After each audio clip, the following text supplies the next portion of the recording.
Hi, everyone. Welcome back to Everybody Has a Podcast, because dang it, doesn't it seem like everybody has a podcast these days? And today I have with me one of our favorite clients, Peter Carlsen with Praecelsus Property Management, and he runs a show called Property Playbook.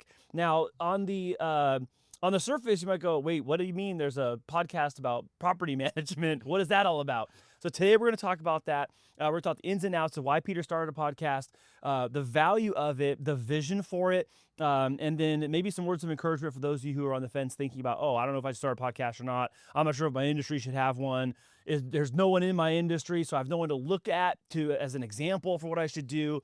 So with that being said, Peter, thank you for doing this show with me today. Welcome to the studio, which is also your studio. So welcome back, but now you're in that chair. I'm in this chair. I don't know. It feels a little bit... Is it weird? It's a little bit weird. It's weird. I appreciate that you had foresight to start a podcast, but without just jumping to the conclusion, what was the road that led you to going, I need to start a show about property management? So it was a few things.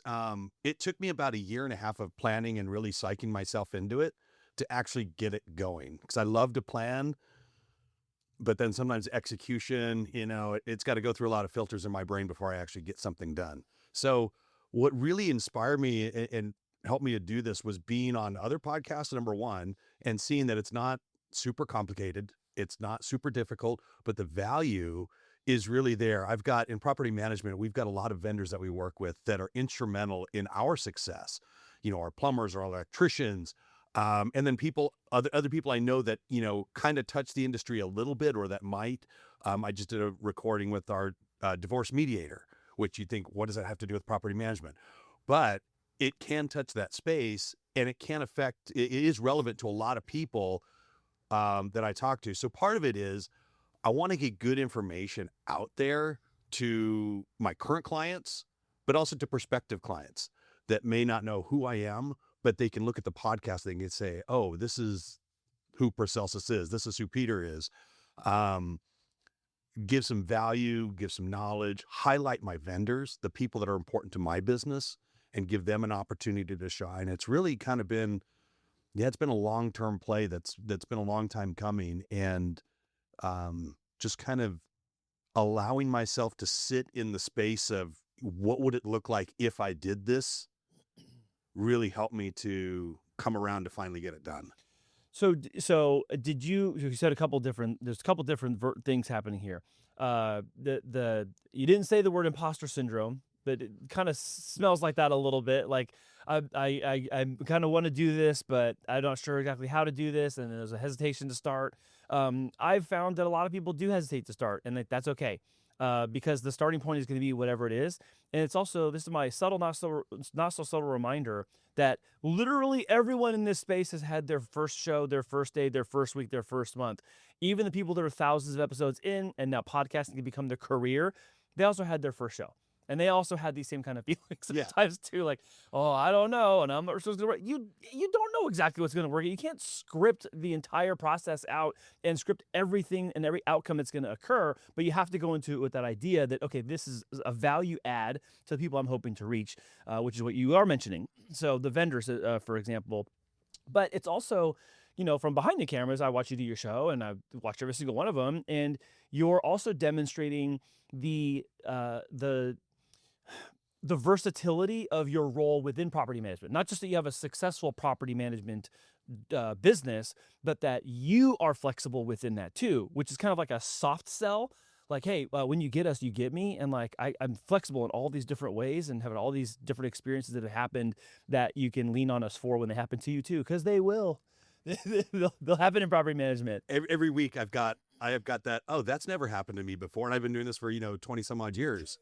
And every week there's always a new thing. So how many doors right now are you guys managing? We're currently at 283 doors under management.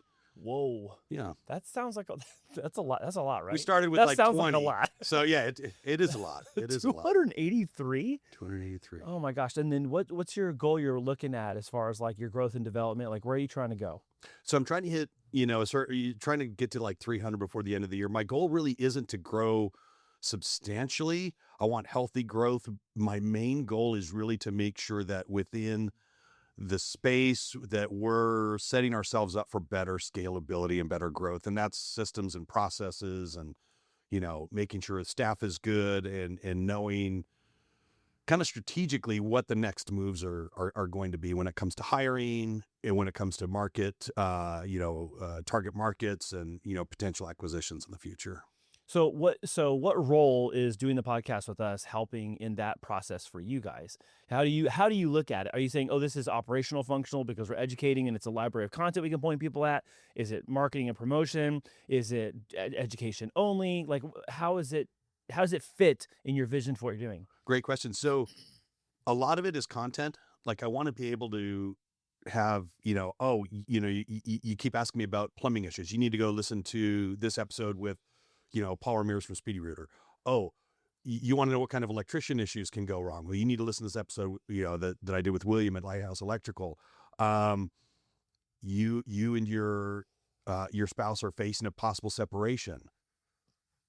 Listen to this episode that I did with Barney Connaughton at A Healthy Divorce. All of these things can be helpful. So a lot of it's content and education. I'll be honest, a lot of it is just getting me out of the office too. Like this is a great break in the day to be able to give some good content. It gives people an opportunity, I think, also to see a little bit who I am and how I operate. I try not to hold back, in the podcast. I make jokes about things and, I try to keep it light, but very content heavy.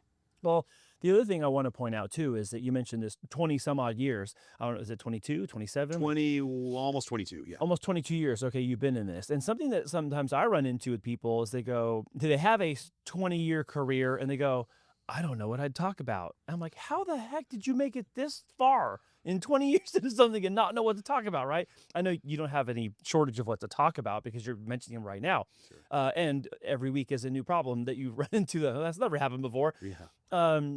So despite that, what would you tell somebody who, maybe they're 22 years into their career and they might be feeling like, I'm not sure what I should talk about. What would you tell them? I would say, look at your biggest success stories and look at your biggest failures.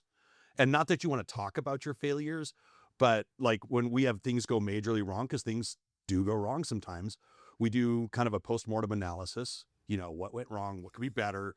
Is that what you call it internally? That's what we call them. Oh my God. Postmortem? Postmortem. Wow. So, all right. I forget what they call it in the medical industry, but they've got another term for it. But they figure out whose fault it was that, someone died. But, focusing on the stories because people relate to stories. People don't relate to random facts about things. People relate to, look, I just finished a lockout at a property. The guy left his cat inside and we can't find the cat. And he's not legally allowed to go on the premises anymore to get not only is it's slightly amusing, it's slightly sad, but people may relate to, oh yeah, I dealt with a weird person like this, or I've dealt with this kind of weird situation. So I just take an hour, brainstorm some of the stories or the activities, and then just do a podcast on those. Have you found, you're 12 episodes in already for your show. Have you found it difficult to come up with your first 10 or 12, or was that pretty much a lock? It was not difficult. And for me, it was fairly easy because I've got a lot of great vendors and people that I work with. I've got my own property manager on my team. So a lot of it was, hey, I want to pick your brain. I want 20 minutes of your time to come on a podcast, because I could do a solo podcast, but I prefer having conversation between one or two other people. Yeah. So where do you think if you have, and this is a big if, because I don't know, but then maybe this will backfire on me.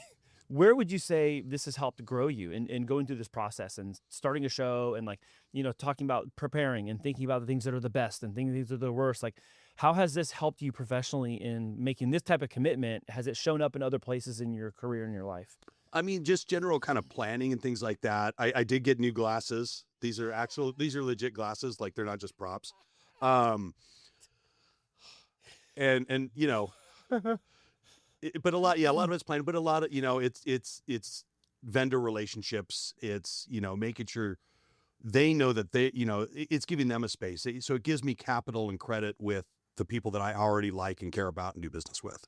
Who's somebody that you're looking to have on for your particular show that you haven't had yet that maybe you're looking forward to? A specific industry, a story maybe that you got in your back pocket that you want everyone to hear. You're already smiling, so it sounds like it looks like you have an answer. So the specific industry, it would probably be a CPA, because there's a lot of tax related stuff, and that's not like there's not gonna be a dead cat inside kind of story, but like those types of things, like what can somebody do with their rental property? How can they pull depreciation? How can they when do they have to recapture that? Should they sell it now? Should they wait for it to be inherited before they? All these kinds of questions. There's a lot of people that are like, well, I don't know. There's a lot of misinformation out there. Problem, you go and sell the property, you realize the capital gains, and then you think, oh, if I just held the property longer, or if I'd done a 1031 exchange, maybe there's a way to avoid or postpone some of that. And having a CPA on here, I think, would be a huge benefit for my listeners. And so from the current guests you had, what kind of feedback have you gotten from them? Are they enjoying the process? Were they nervous? Were they hesitating? Did you feel like you had to like draw something out of them, or was it easy? Like, talk about that a little bit. What your guest experience has been like. So far, I think almost every guest I've had, it's been their first or second podcast they've ever been on. Really? So a lot of them, dude, they don't act. Sorry, I'm reacting because they don't act like it. Yeah, they're not like super nervous and sweaty palms and all. They don't. They don't acting weird and whatever. Really? Well, and part of it is, I send them a few days ahead of time. Here's the notes. Here's some of the topics that I want to go over. What do you have? Like, here's the mission statement for my podcast. And so they're kind of read into everything. And I tell them, hey, don't look at the camera. This is just a conversation. Like, we're going to talk about stuff. And it's stuff you already know about. And so we're not asking you to pull, any weird information out of the top of your head. It's just kind of normal stuff. Well, so what kind of feedback are they giving you so far? Like, after the fact, like, are they saying, oh, that was easier than I thought? Were they like, oh, this is going to help me do whatever? Most of them said it's easier, and wow, that was fun. Oh, okay. Yeah. That's super good. It's maybe that's the adrenaline of being on camera and not knowing what they're saying or doing and freaking out. But I would say at least half of them have shown hesitancy up front. Like, I don't know that I would be good at that. Huh. And it's not so, and that's what I tell them. It's not really, are you good at it? Or are you not good at it? It's, we're just having a conversation. Yeah. Well, and it's also like, well, let's hey, you're the electrician. I'm not trying to make you good at podcasting. You need to be good at being an electrician. I definitely need you to be good over there. I'm just asking you to come talk about it over here. I think some of that sometimes is the mental trick and the gymnastics people have to make, even in my own conversations. Like, I'm not trying to make you an 8-figure podcaster who's getting paid by, Spotify. Exactly. I'm trying to help you deploy your message and get your like vision out, and people get to know you, understand you, and trust you, and then choose you eventually. That's kind of the thing. But yeah, we don't want people stepping out of their expertise and like setting that aside, and then just trying to do this as their new expertise. Like, you can be good at this, but don't set down your main thing. Yeah, and I tell my guests, there's so much information that's in their head that other people need to know. Yeah, and so you're doing everybody else a service by being here and sharing that information. But this goes back to the whole, like, someone's been in his business 20 years, and they know what to talk about. I'm like, you literally have talked for 20 years about all the stuff, wires and cables and power sources and voltage. And it's like, yeah, to you, those are all trade stuff. But to people who don't know but want to learn, that's the kind of stuff they're looking for. Now, again, I mentioned kind of half-heartedly, like, there's sometimes not entertainment value in what we do in podcasting, but it's because it's true. I'm not trying to provide entertainment for you more. I'm trying to provide information that's valuable to you for the thing you need, that's relevant in your life right now. I don't know when that's going to be, and neither does Peter. But yet, here we are. We're doing podcasts, and he's started a podcast, and most people have. What I've found, though, is that sometimes people will find you in surprising ways at surprising times. Has it happened to you yet? Only 12 episodes in, have you already had someone like respond or reply like, hey, I saw this, and it was like from 3 months ago, and now I need a question, or I have a question over here for you about this thing or whatever. Has it already happened to you? No, but I have had people come to me and say, hey, they're prospective clients. I've listened to your episodes already. Oh, well, that's that. That's the same thing then. Yeah. It breaks down those barriers, and they can see, oh, okay, this is who this person is. This is what I can expect. maybe I've lost people because of that. I don't know. Maybe they look at my podcast and go, "Oh, this guy's not very, he's not taken it seriously enough," or whatever. He's wearing these funky glasses, and but it does kind of smooth. It makes it a much smoother conversation. Yeah, like you said, you're providing, like you just said about your guests, like you're providing value to people, and you're doing the same thing though as hosting your own thing. You're giving that value to that prospective client who they feel like they're already getting to know you a little bit more, and they're not sitting through some sales pitch, which are not pitching people anyways. You're solving their problems, but to people who are going to consider you. There might be a little bit of a subconscious, like, okay, this guy's going to tell me about how great their company is and why they do things this way and why we should choose them. Whether they admit that or not, that's got to be rolling around their head. Hey, and if they want to hear that, that's linked. I've already got a video about that. It's linked for at the end of the episode. They can view that if they want to, but they don't have to. Oh my gosh.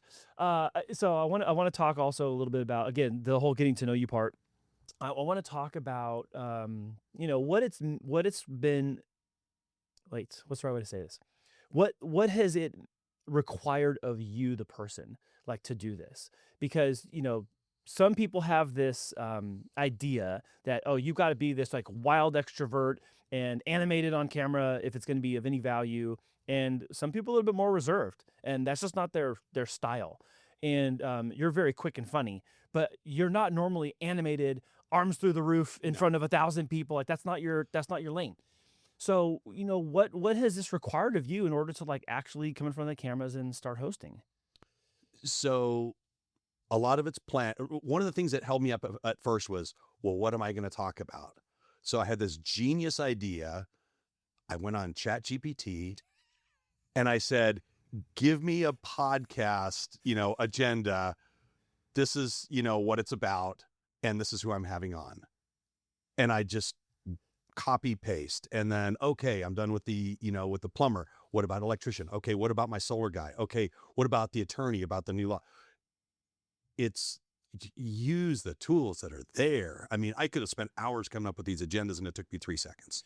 Some people are worried about that, like homogenizing the information and homogenizing it. I don't agree with that because like I'm my own person. Yeah. You're your own host. You have your own guests who have their own track record and experience. So the questions might be the same, but the answers are wildly different.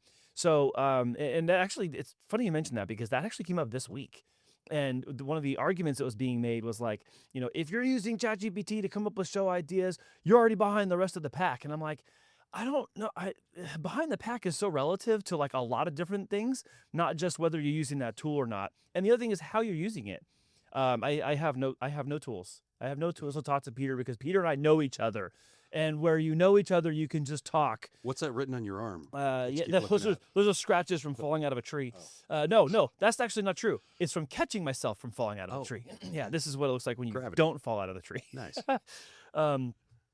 But don't be afraid to use tools, I think, is a takeaway. But then adopt them and use them to your own style, your own flavoring, your own pace. Some people are not as extroverted as others, and some people are very introverted, but that doesn't mean they can't have a show. That doesn't mean they can't have the conversation. Where would you measure yourself as introvert, extrovert?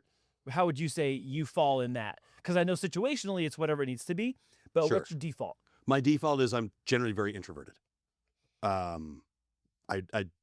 usually rather not talk to people, but again, that might just be from being in the property management space for 22 years and dealing with a lot of issues and problems and people of questionable intelligence. So that may be from that, but I'm not out there as an extrovert. When I go into groups of people, I'm not that person that goes up with, oh, hey, I'm Peter, here's my business card. And hey, no, I'm usually in the back waiting for somebody to come talk to me. So I'm not that extroverted type of person. So would you do you say, or do you think it's been difficult to do this because you're more introverted? Well, why not? Because the assumption is that would be hard for me to do. Because there's introverts that go, oh, I don't think I should do this, or I don't talk real fast, or I think before I speak. I'm like, I don't care.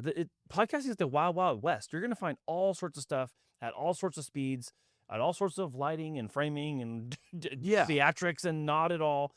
There's not even any pyrotechnics in this podcast, and people still listen to it.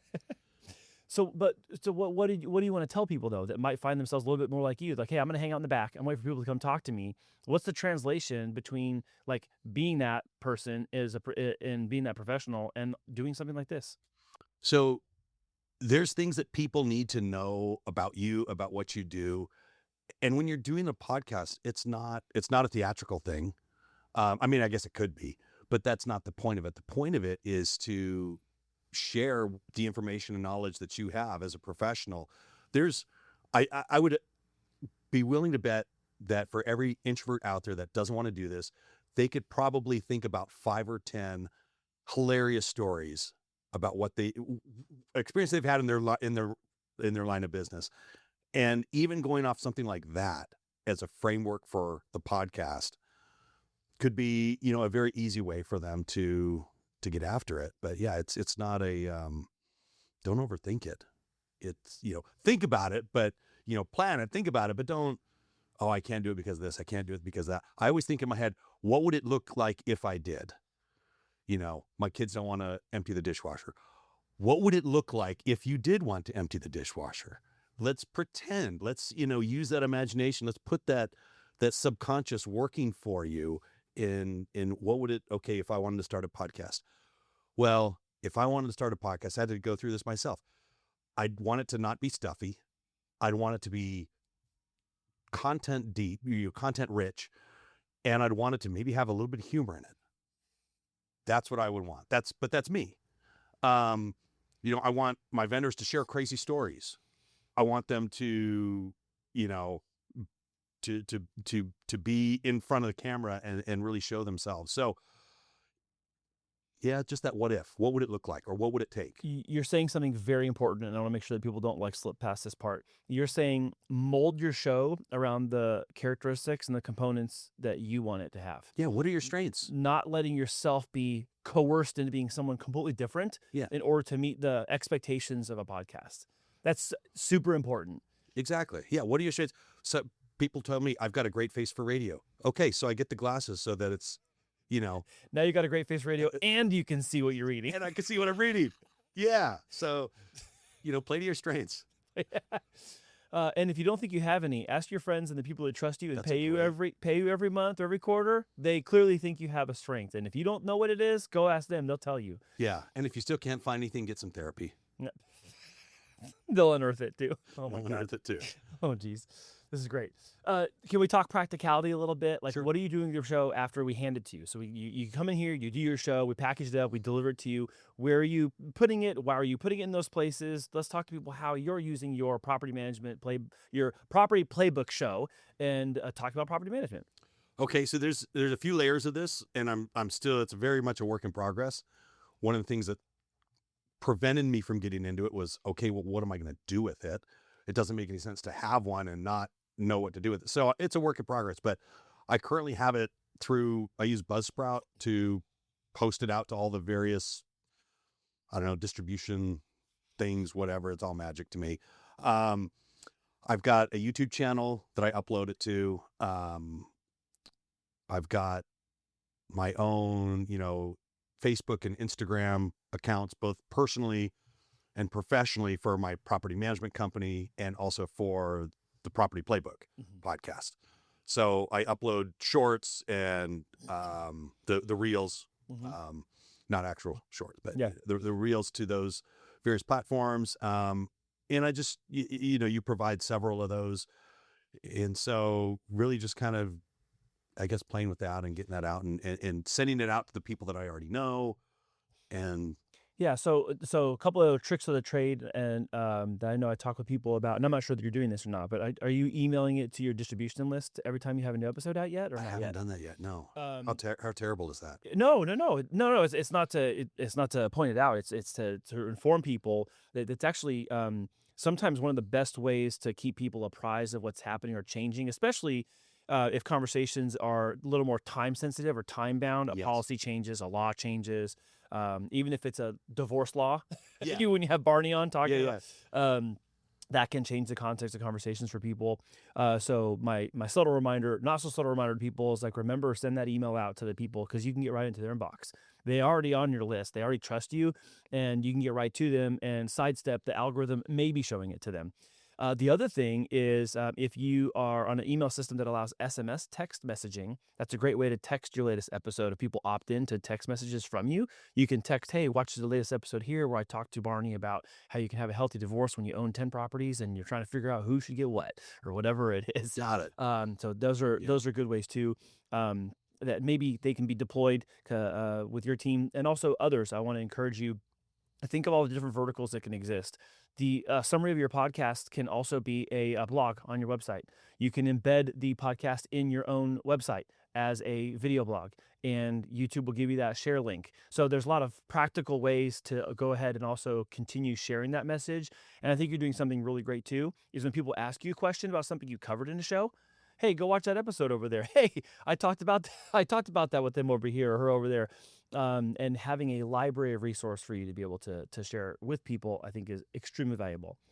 Okay, I want to talk about next steps. You're trying to get to 300 doors by the end of the year.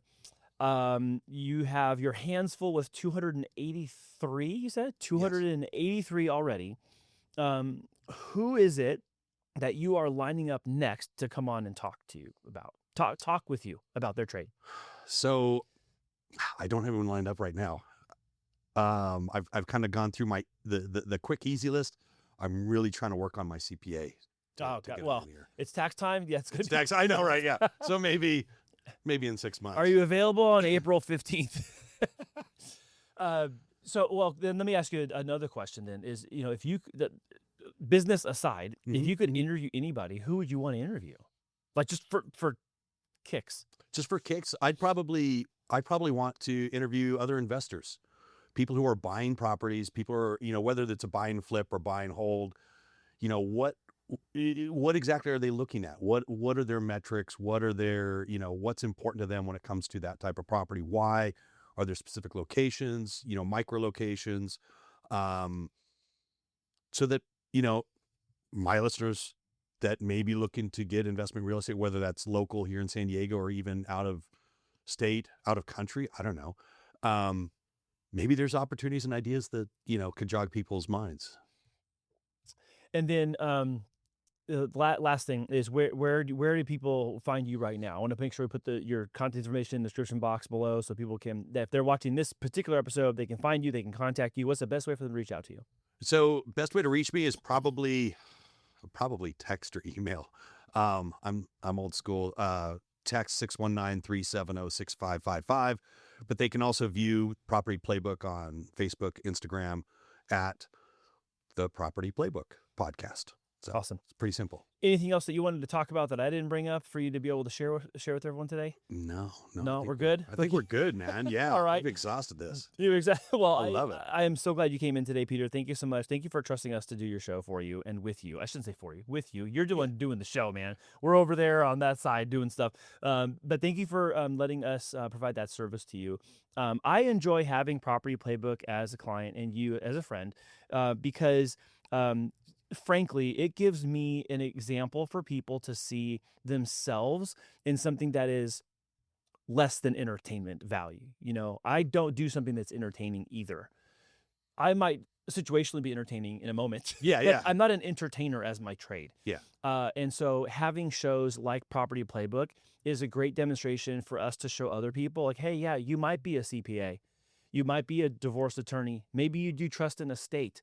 Those aren't things that there's TV shows on in prime time about, but that doesn't mean that they are excluded from the shared space of watching things online and streaming and all that. So thank you for making that dedicated commitment to your own company, your business, and also your vendors and to your clients too. Honestly, you're doing this so that they can learn something and they can share with others and they can continue trusting you and stay with you. And then new prospects can come in because they've already had a wealth of knowledge shared with them. So you're doing a great job.